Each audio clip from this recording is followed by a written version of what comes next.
Dalam kehidupan belajar sehari-hari, laptop dan smartphone menjadi perangkat yang selalu kita gunakan.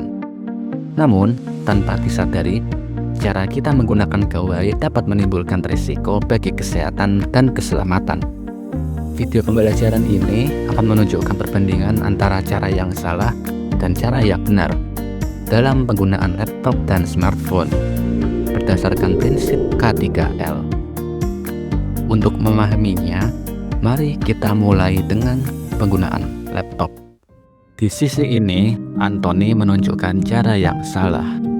Duduk membungkuk, layar terlalu dekat, leher menunduk, dan bahu terangkat. Kesalahan ini menyebabkan tekanan berlebih pada panggung bawah dan leher. Jika dilakukan terus-menerus, inilah yang bisa terjadi. Anthony mulai merasakan nyeri punggung, tegang di bahu, dan matanya terasa perih. Kondisi ini dapat berkembang menjadi low back pain, sakit leher kronis, bahkan gangguan penglihatan seperti mata kabur atau sakit kepala. Berbeda dengan itu, Bayu duduk dengan posisi ergonomis, 190-90-90, punggung bersandar, dan layar berada sejajar dengan tinggi mata. Jarak pandang yang aman adalah sekitar 1 lengan atau 50-70 cm. Bila teks terlalu kecil, berbesar tampilan. Jangan dekati wajah ke layar. Untuk menjaga kesehatan mata, terapkan aturan 20-20-20. Setiap 20 menit, alihkan pandangan ke objek sejauh 20 kaki selama 20 detik. Dan sesuaikan kecerahan layar dengan cahaya ruangan.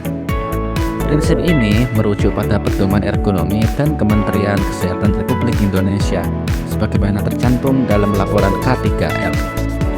Selanjutnya, mari kita lihat penggunaan smartphone, dimulai dari postur tubuh saat memegang perangkat.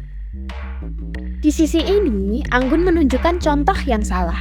Ia memegang HP terlalu rendah, sementara kepalanya menunduk tajam hingga lebih dari 40 derajat. Ketika kepala menunduk, beban yang diterima tulang leher meningkat sangat drastis.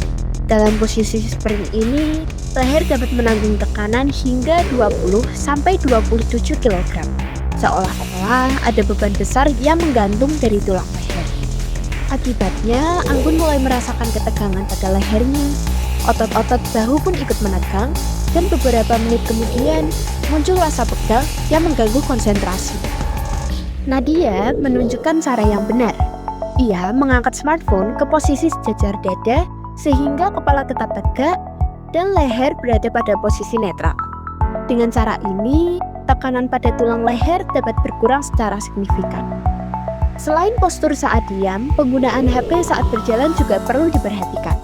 Mari kita lihat perbandingannya. Di saat ini, Anggun memperlihatkan contoh yang salah. Jalan sambil memainkan HP tanpa memperhatikan lingkungan sekitar. Anggun hampir menabrak tembok, dan sebenarnya ya beneran ketabrak. Menurut prinsip K3L, berjalan sambil menggunakan HP dapat menyebabkan kecelakaan berjalan kaki, cedera kaki, atau tabrakan ringan. Nadia menerapkan SOP stop dan cek. Ketika hendak menggunakan HP, ia berhenti terlebih dahulu, memastikan situasi aman. Lalu, baru membaca atau membalas pesan. Setelah selesai, ia menutup HP, melihat sekitar, dan baru melanjutkan perjalanan. Prinsip sederhana ini terbukti efektif mencegah kecelakaan. Laptop dan smartphone adalah alat yang sangat membantu. Namun, tanpa kebiasaan yang benar, perangkat ini dapat menimbulkan risiko. Dengan menerapkan prinsip ergonomi dan SOP K3L, kita dapat belajar dengan lebih aman, nyaman, dan sehat. Terima kasih telah menonton. Gunakanlah gawai dengan bijak, karena keselamatan dimulai dari kebiasaan kecil. Sekian, terima kasih.